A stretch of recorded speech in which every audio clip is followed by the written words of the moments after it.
There's been a lot of buzz this past week dealing with social media ROI, or return on investment. The conversation was largely started by Olivier Blanchard, whose website, thebrandbuilder.wordpress.com, he writes a series of blog posts dealing with how to represent and present a compelling and persuasive position to company executives that support the idea of implementing the social media strategy.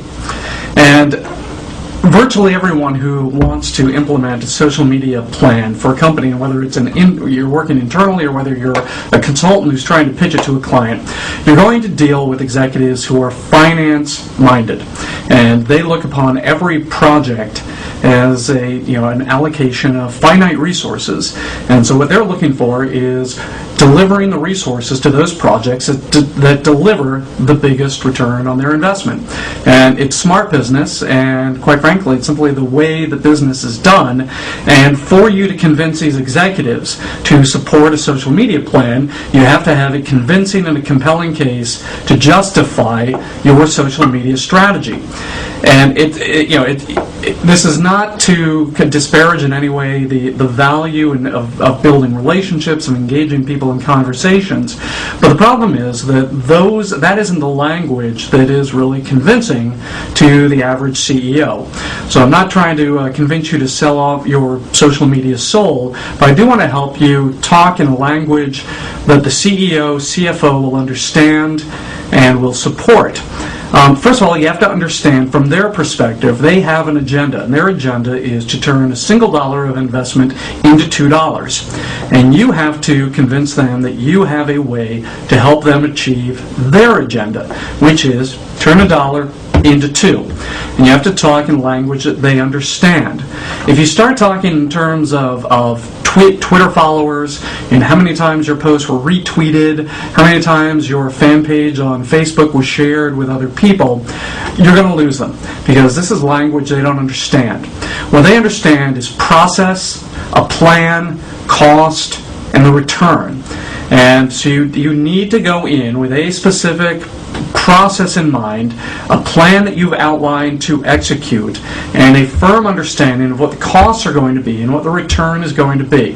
One of the big mistakes I've seen social media advocates make is their claim that social media costs are zero. And the fact is, social media costs can be extraordinarily high, and not necessarily in terms of the technology or the software investment, but in terms of human cost.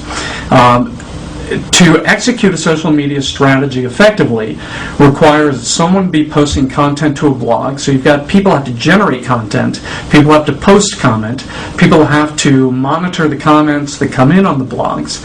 And if you're executing kind of a multi-pronged social media approach that includes Twitter, includes Facebook, includes LinkedIn, includes other social media components that may be industry specific, you're going to need people monitoring the social media components all day long. And so instead of doing other work, they're going to be monitoring social media components, and there is a cost to that. And it can be a significant cost. So whatever you do, don't say that the cost is nothing. Estimate the cost, the number of people who would be involved, and so it is a believable number and an accurate number for the CEO to process. Next, they're going to look for what is your return going to be, and it has to be something tangible, it has to be something measurable. And you can look at return in a couple of ways. One is a qualitative way. And this is typically how social media people discuss the return on their investment. When they talk about how many times they were mentioned, how many conversations they were engaged in, how their reputation has been enhanced online. And while all of that may be true, you have to be able to convert that into something quantifiable. And not just in terms quantifiable as how many followers do you have, how many times have your posts been retweeted, how many inbound links there have been generated to a specific blog post, or the number of specific conversations you've had, but you need to turn it into metrics that the CEO will understand. And typically what they're looking for are new customers, new sales, increased sales, or increased margins. Those are quantifiable numbers that are delivered to the bottom line, and that they understand.